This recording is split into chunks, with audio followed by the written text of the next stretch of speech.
After years of no contact, my family called me back when my dad got sick. I thought it was a chance to reconnect until his final wish revealed they just wanted to use me. So much for a tearful reunion.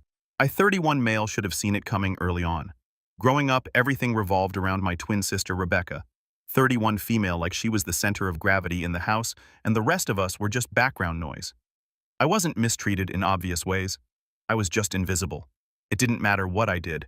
Grades awards showing up, none of it registered. If Rebecca sneezed, the whole house paused. If I broke a bone, it was an inconvenience. It didn't matter what I did. I was the background noise. I'd ace every exam, win track meets, get trophies for things she couldn't even pronounce. And it still wasn't enough. But Rebecca, she'd bring home a crayon drawing of a blob and my parents would act like she painted the Sistine Chapel. Oh, wow. Rebecca, you're so creative, honey. They'd hang that garbage on the fridge like it was up for auction at Sotheby's. Meanwhile, I was over here solving algebra 2 years early and getting told not to show off. My parents treated me like I was the non-player character that people always skip talking to in Skyrim or Dark Souls. They weren't just biased, they were blatantly indifferent to anything I did. When I got into a top business school, they barely reacted. I remember telling them the news, and my dad literally grunted. Didn't even look up from the TV. My mom said something like, "Well, good, that's what you're supposed to do. No, we're proud of you. No dinner celebration, just a casual expectation that I should keep excelling silently while Rebecca got a parade for waking up before noon." Rebecca didn't even try. Man, she was lazy, bratty, and so darn smug about it. She'd constantly walk around acting like she was the second coming of Picasso, even though her art looked like a sneeze on paper. No direction, no ambition. She said she was going to take a year off after high school to figure herself out. That turned into 3 years of doing nothing except shopping and treating my parents' house like a hotel. They were cool with it too. She'd come downstairs at 2 p.m. wearing pajamas, and my mom would still ask if she wanted her eggs soft or scrambled. Like what?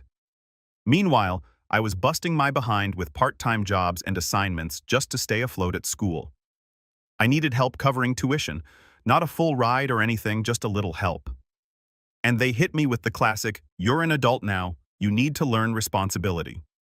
Mind you, they were still buying Rebecca new iPads every year and paying for her pottery classes she never even attended. But I was entitled for asking for help with college tuition. So I stopped expecting anything from them. I didn't call, didn't text. I'd come home on holidays and just go through the motions. They didn't ask about my life and I didn't offer. It was just easier that way. I learned quick that the less I said, the less I'd get disappointed. But still, I thought maybe, just maybe when graduation rolled around, they'd show up just that one day. I sent invites months in advance, called them, even followed up with emails. No response. I told myself they were busy, maybe planning something. Maybe they'd surprise me. And just as you're probably thinking, they didn't. Graduation day came. I looked like an idiot scanning the crowd for familiar faces. Everyone had their families waving at them, taking pictures, cheering like lunatics. And me, I walked that stage alone. The seat I saved for them, empty. Like me being born with some kind of accident they just had to live with. I found out later after the ceremony from some cousin that they didn't come because it was Rebecca's first day of art class. Yeah. Community college local, not even a real campus, just some annex building next to a donut shop. But apparently she was nervous, so they couldn't leave her alone. At 21 years old, that's when it clicked. It had nothing to do with nerves or schedules, it was just them being them. They never saw me, not really. I was just the one who kept going so they didn't have to worry. But Rebecca, she was their little project, their precious disaster that always needed fixing. So I walked back to my apartment after graduation, took off the cap and gown, sat on the floor, and just stared at the wall for a while. Not sad, not mad, just done, like something just switched off inside. I blocked their numbers, deleted them from everything, even took down the one framed photo I had with them from the hallway. It was time. I didn't need people who couldn't even bother to show up. I wasn't going to keep pretending they cared. If anything, not having them around made more sense than dragging around this fake idea of family. As for Rebecca, I blocked her too. She doesn't text or call anyway unless she needed something. And I sure as heck wasn't going to let her ask for favors now that I was actually building a life. She could keep her third failed sketchbook business or whatever she was pretending to do. That was it for me. The chapter was closed and I didn't feel guilty, not even a little. Once I cut them off, I didn't waste time sitting in the dark listening to sad playlists or any of that dramatic crap. I had bills. I had student loans screaming at me like they were trying to collect souls. And no magical safety net from loving parents who bailed the second it was time to show up. First thing I did was get a job. Junior developer at a scrappy little tech company. A buddy from a boot camp hooked me up with the place barely holding together. Legacy code, missing documentation. Half the team treated Git like Dropbox, but it paid. It wasn't glamorous, but I knew if I stuck with it and outworked everyone else, I'd get somewhere. I kept my head down and my headphones on. Spent late nights pushing fixes. No one asked for watching crash logs until my eyes bled and building tools just to make my own work easier. I became the guy who gets things done, which in dev teams is basically like holding the Infinity Gauntlet. A year later, I leveled up, got into a mid-sized cybersecurity firm. Real pay, real team, and finally, real projects I could sink my teeth into. I focused on back-end systems and secure integration stuff most devs avoided. I liked it. Quiet, structured, and actually useful. Moved out of that disaster of a shared apartment. Got my own place. One bedroom clean, strong Wi-Fi, no weird roommates, walking around half naked, talking to their crypto portfolios. I set up a full dev rig, dual monitors, standing desk, everything. My space finally felt like mine. And somewhere along the way, I started getting into sustainable tech, especially in the vegan product space. I'm not vegan, not even close. But I was obsessed with the data product demand consumer behavior trend forecasting. There's real fire there. So I started coding personal tools to analyze those markets. Spent weekends tracking e-commerce patterns, building out a simple app to spot gaps in supply chains and product categories. Eventually, I realized I could take this idea and build something real, not a hobby, a company. I looped in a couple of friends.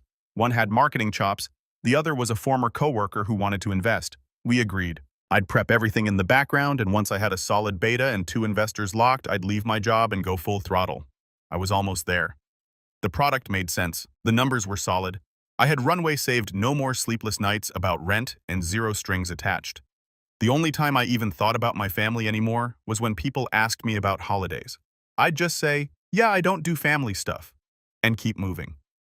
Every now and then, though, word got back to me, usually through old classmates or mutuals, that Rebecca was still fumbling through life like a dropped phone. She apparently tried starting an art commission business, got flamed on social media for tracing someone else's work, and rage quit. Last I heard, she had a YouTube channel with 3 videos and 20 views, one of which was her explaining why capitalism was the reason she couldn't hold down a job. It was embarrassing, honestly, like secondhand cringe levels of bad. And I'll admit, hearing about it didn't make me sad. It just confirmed everything I already knew. Some people get handed everything and still find a way to screw it up. Others get nothing and build their own table. I knew which side I was on. I was finally living on my own terms. No guilt, no pretending, just me building something that was actually mine until that message came through. 10 years of silence, not a word, not even a typo. Then suddenly, like it was no big deal. Dad has cancer and isn't doing well. You should come back home. That was it. No. How are you? No apology, just a casual heads up like I'd been on vacation instead of cut out of their lives completely. Still, I went, and walking into that hospital after 10 years. Felt like time traveling into a bad memory. Same town, same faces, but everything felt smaller, colder, like the world had moved on without cleaning up after itself. I wasn't here to cry over anyone. I wasn't here to beg for hugs or reconnect. I came because they said my dad was dying. And I'm not the kind of guy who ignores that, no matter how messy the past is. You don't get to choose your parents, but you do get to choose what kind of man you want to be. I just wanted to look him in the eye one last time, on my terms. The second I walked off the elevator, I saw her, my mom. She stood up like she couldn't believe I was real. Hands out like she was debating whether to hug me or slap me. "Oh my God," she breathed. "You actually came." I didn't say anything, just stood there watching her. She reached out and pulled me into a hug before I could react. I stayed still. She smelled like the same floral detergent she used when we were kids, which was weirdly the only familiar thing that didn't annoy me. "You've grown up so much," she said, stepping back with a forced smile. "You filled out. Must be eating well, huh?" I gave a small nod, just trying to keep it civil. But then barely 2 seconds later, she hit me with it. "No warm-up, no easing into it. You know," she said sweetly, "Rebecca's been having a rough time, and with everything going on, your father's hospital bills, the house repairs, all of it. It's been overwhelming. If you could just help a little, we'd be so grateful." I blinked. Just stared at her. "That's the first thing you're asking me," I said. Not how are you? Not must have been hard doing everything alone for 10 years, just straight to asking for money. The fake smile slid right off her face. Well, we raised you, she snapped, voice rising fast. You act like you were some orphan. You lived under our roof, ate our food, and now that we need help, you suddenly don't owe us anything. I kept my tone calm, colder than I thought I could manage. You raised me the way someone keeps a spare tire in the trunk, only looked at me when the golden one wasn't working. She scoffed and crossed her arms like I was being dramatic. But I didn't let up. I'll help with the medical bills, I said flatly. That's it. I'm not paying for Rebecca's latest meltdown or whatever dream she abandoned this month. She's your sister, she hissed. Number. She's your responsibility. She's 31 and still getting baby like she's in preschool. That's not my problem. Her face was somewhere between insulted and stunned, like it had never crossed her mind that I might actually say no. You think you're better than us now, she muttered, just because you make some money coding. No, I said, I know I'm better than the guy you all thought I was. The one you ignored. The one you left behind without a second thought. That shut her up for a second. She looked like she wanted to argue more but didn't have the ammo. Probably expected me to show up broken, desperate, maybe even regretful. Instead, she got someone who didn't flinch when she raised her voice and didn't care what guilt trip she had ready. I walked past her and opened the door to my dad's hospital room. And there he was, the man who once couldn't be bothered to return a graduation call, now barely able to lift his head. Tubes, wires, machines. He looked more machine than man at that point. His skin was pale, his eyes sunken. I paused for a second. It was the first time I'd seen him look human, not angry, not distant, just worn down. His eyes met mine. He blinked like he wasn't sure I was real. You came, he whispered. Yeah, I said. He tried to sit up a bit but didn't have the strength. I moved to the chair near the window. The air was heavy, sterile. Everything about the room felt like a waiting area for death. I sat down slowly, keeping my back straight. I didn't lean in, didn't offer my hand. I just watched him. You look healthy, he rasped. I am. He gave a weak nod like that was all he needed to hear. Then we just sat there for a bit. Silence. Not the comfortable kind. The loaded, slow-burning kind where neither of us knew how to start or what to pretend to care about. I glanced toward the corner of the room. Rebecca was there, curled up in a chair, pretending to scroll on her phone. Her nails were freshly done. Outfit was clean new. She still looked like someone who hadn't earned a single thing she had. She didn't look up at me once. Dad cleared his throat. I know it's been a long time. It has. Another pause. The monitor beeped steadily. That was the only consistent rhythm in the room. I was wrong, he said finally, about a lot of things. I didn't say anything. Just let him say it. I wasn't fair to you to any of it. Still silent on my end. I wanted to fix that, even if it's too late, he added. I looked him straight in the eye. For the first time ever, he didn't look back with judgment or boredom or disappointment, just tired eyes like he finally saw the version of me I had to build without him. You want to fix it now? I said. Not a question, just a statement. He gave a slow nod. His eyelids were drooping a little. He looked like talking took everything out of him. I want peace in the family before I go, he murmured. That one got me. Not in a soft emotional way, just in a really kind of way. I looked out the window. Let the words float there. Maybe later, I said. You should rest.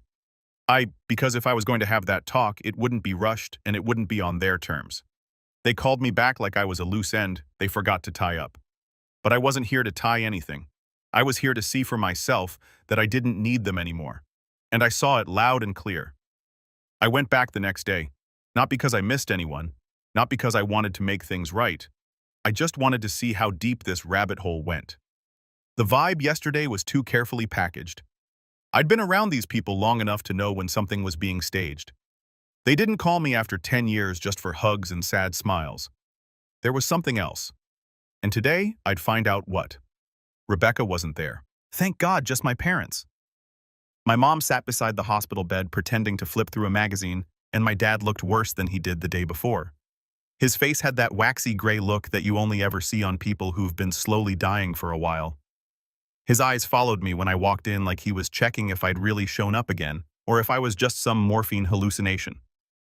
I didn't say much, just nodded, and sat down in the chair by the window. The air in the room was heavy, that kind of sticky medicated quiet that makes your skin itch. You could hear every beep, every soft hiss of oxygen, every shuffle of paper like it was being played through speakers. There were a few minutes of useless talk. My mom asked if I'd eaten. I said, yeah. My dad said he was tired but better than the day before. All filler. No one in that room believed a word of it. Then the mood shifted. My mom started in again, voice soft measured like she was pitching a charity case to a boardroom. Rebecca's been having a rough time, she said, folding her hands in her lap like she was on a talk show. She's really trying, but she hasn't had it easy. The world's not very kind to people like her. People like her. That was rich. I didn't say anything. Just let her talk. She explained that Rebecca had ideas, big ones, that she wanted to start something creative, a business, maybe something small but passionate, authentic to who she is. That's the phrase she used. It almost made me roll my eyes. Then came the kicker. They wanted me to help, not just financially. No, they wanted me to mentor her, bring her in, give her guidance structure, maybe even a position in the business I was building. I sat there, completely still, not surprised, not angry, just watching the same predictable movie I'd seen my whole life. They dressed it up like it was about family, like it was my duty as her brother, like my success had created some kind of moral debt that I was now expected to pay off in full. And then came the real hammer. My dad turned to me, eyes a little foggy, and said, I'm not going to be around much longer, you know that. And before I go, I need to know your mother and sister will be okay. He said it like it was reasonable, like I was the selfish one if I didn't nod and agree on the spot. Then he leaned into the guiltful force. You're really going to throw your mother and sister in the streets after everything we did for you? It took me a second to register how shameless that was.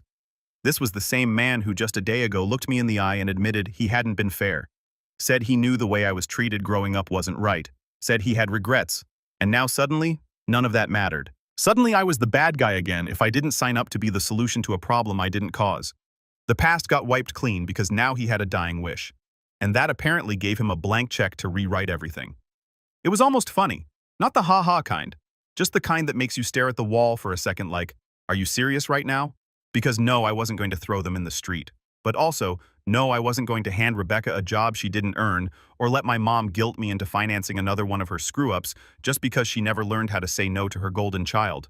They tried to spin it like this was unity, like it would be poetic. The twins finally working together like we were some sitcom waiting for a reboot. But I knew better. This wasn't about bonding. It was about relief. They needed someone to take the pressure off, to absorb the mess and carry it forward so they could wash their hands of it and say, see, it all worked out, all worked. My mom stayed quiet after that, watching me waiting. She expected some big emotional reaction, maybe tears or a dramatic sigh followed by, you're right, I'll take care of them. But all she got was silence. I stood up. As I said, I'll help with the hospital bills, I said. Medical stuff, only nothing else. My mom flinched slightly. My dad looked disappointed, like I just failed some moral test. No yelling, no theatrics, just two people realizing their guilt trip didn't land. She needs support, my mom muttered after a moment, not even looking at me now. She's had support her whole life, I said. From you? From him? She just never learned to stand on her own.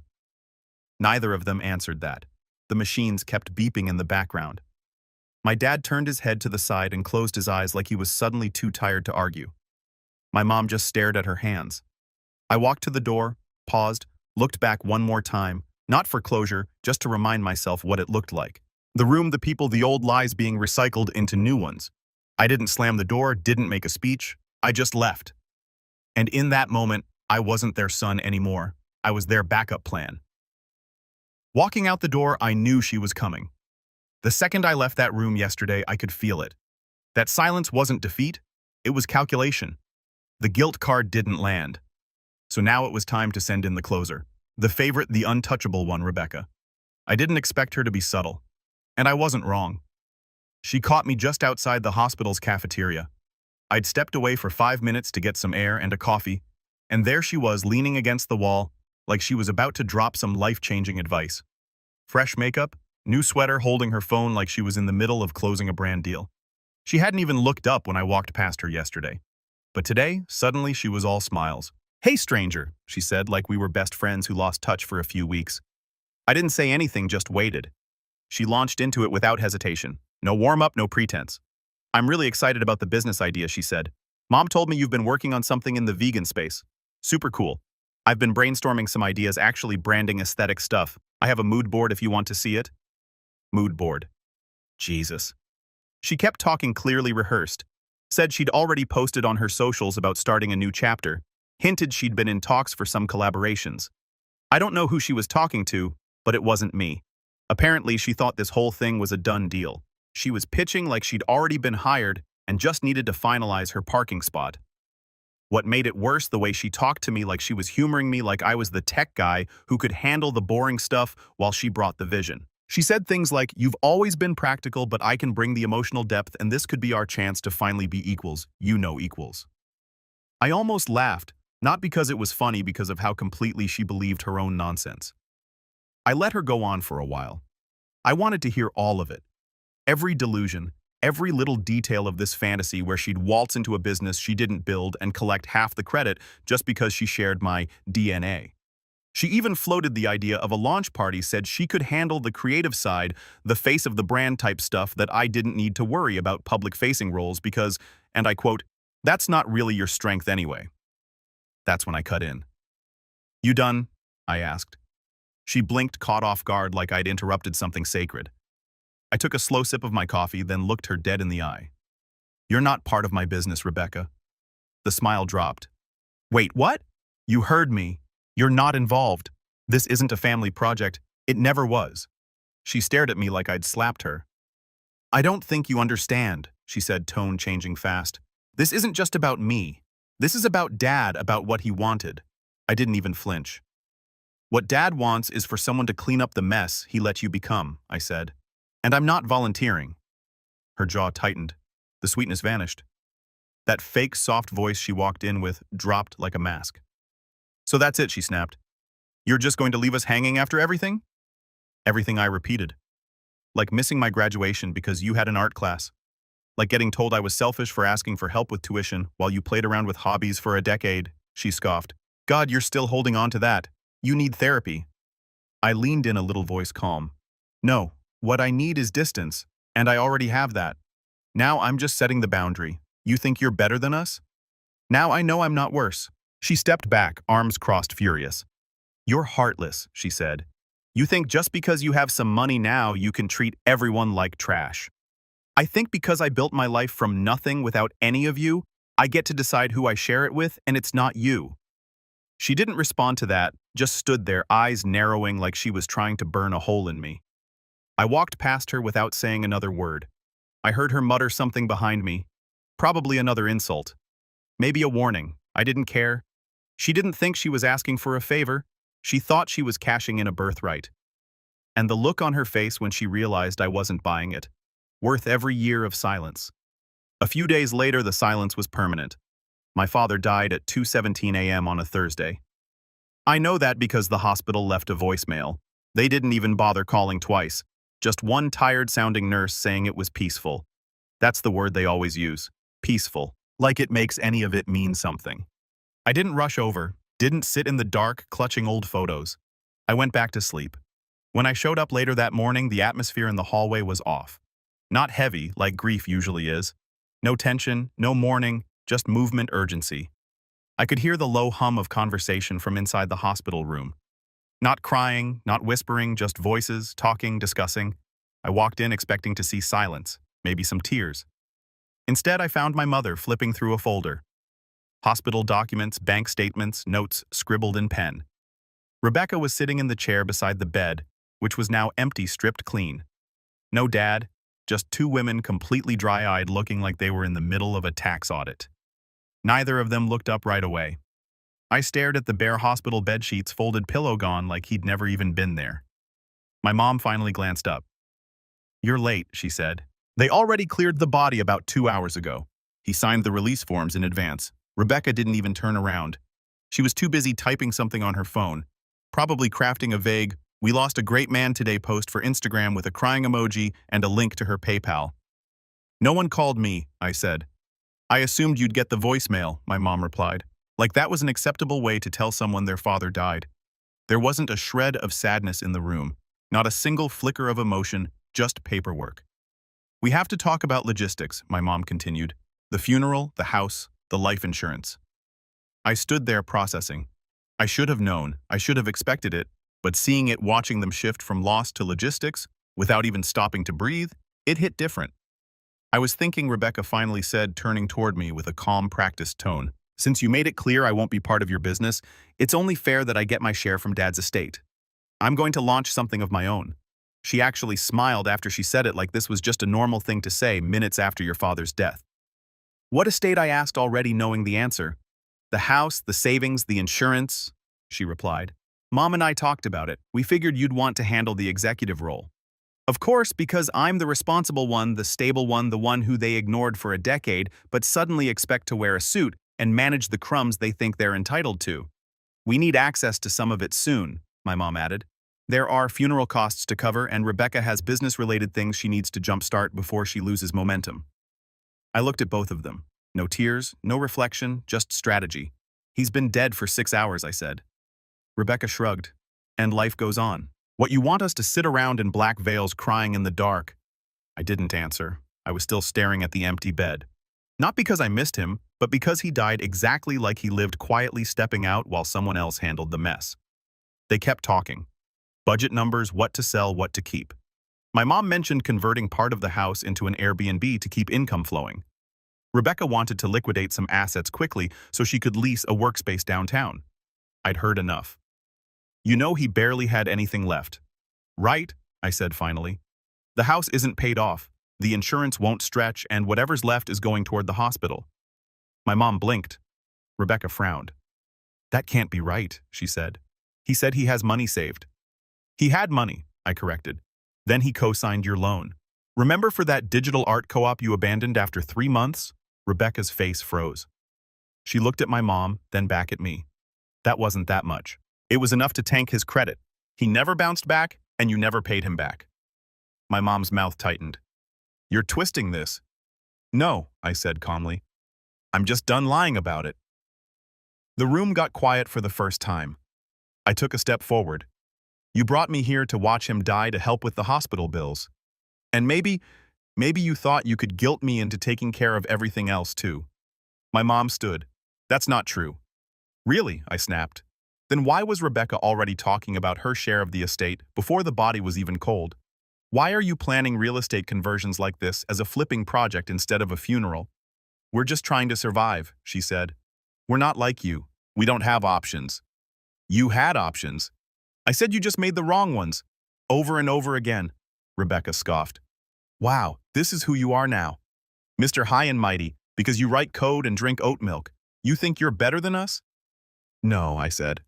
I think I finally understand you. She went quiet.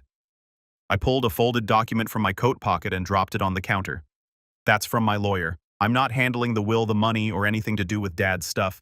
I already signed legal papers to make sure of that. My mom's eyes widened. You what? You heard me. I'm not touching a single dime, and I'm not bailing either of you out again. Whatever debts are left, whatever plans you had, figure it out. Rebecca stepped forward. You can't do that. I just did. The silence was so thick I could hear the fluorescent lights buzzing. I walked to the door, then turned back one last time. You didn't lose a father today, I said. You lost your safety net. Grieve that if you want. Then I walked out, slow, steady, and not looking back once. 6 months later, I was standing in my own office, my office overlooking the downtown skyline from the 18th floor. The paint was still fresh. My company's logo hadn't even been etched into the glass door yet. But the servers were running, the pre-orders were sold out, and our analytics dashboard looked like a darn launch graph. We made it. What started as a notepad full of messy code and a few late-night calls turned into a full product line. Plant-based wellness and eco-friendly supplements, all tracked through a custom-built logistics app I'd written myself in a tiny one-bedroom apartment while my ceiling leaked, and the neighbors screamed through the walls. Now I had a team, investors, legal backing, partnerships lined up with major suppliers, and not a single cent of it was shared with my family. After the funeral, I followed through like I said I would. Paid the bill in full, quietly, no ceremony, no speech, and after that, I cut the cord, entirely changed my number, updated my records, transferred what I needed, and erased the rest. I didn't owe them a thing. Not an explanation, not another phone call, not a piece of my success. But the funny thing about bridges, you burn sometimes, people still try to crawl over the ashes. I got the email on a Thursday morning. It came through the company's HR inbox, which I rarely checked myself, but I was sipping coffee and happened to be clearing out spam. The subject line caught my eye immediately. Position inquiry. Rebecca, last name. No cover letter, just a one-line message. I'd like to apply for a creative leadership role with your company. I believe I'm the right fit given our shared values and family legacy. Family legacy. I laughed out loud alone in my office. I sat back in my chair and just stared at the screen for a few seconds. No resume attached, no portfolio, not even a link to a darn Instagram page. Just that one smug delusional sentence. I forwarded it to my HR lead with a simple note. Deny immediately. Do not engage. They responded 2 minutes later. Already did. Thought you'd want to see it for the laugh. I did. And I saved it too in a little folder labeled in case I ever missed them. Turns out that wasn't the only attempt. Word spread that my company was getting attention. We'd been featured in a couple eco-startup blogs, and suddenly I was getting texts from cousins I hadn't spoken to since high school. Hey man, just checking in. So proud of what you're building. Let's catch up sometime. One of them even invited me to a BBQ that weekend. No address, no mention of the last 10 years, just vibes. I didn't reply. My mom tried to reach me through a mutual connection. A family friend from back home said she wanted to open communication again, said she regretted how things had gone. I said I wished her well and left it at that. I wasn't bitter, I wasn't angry, I was done. Meanwhile, Rebecca was apparently drowning. The loan she took out in our dad's name, the one she swore was manageable, went into default. The bank had already issued collection warnings. A relative told me she'd started a GoFundMe titled Surviving After Grief, with a paragraph full of half-truths and buzzwords painting herself as a struggling artist lost after her father's passing and her brother's emotional abandonment. It got $50 from one of her old high school friends. The comment just said, "Hope things get better." No one else donated. My mom was living in the same house, but she had to rent out the basement just to keep the lights on.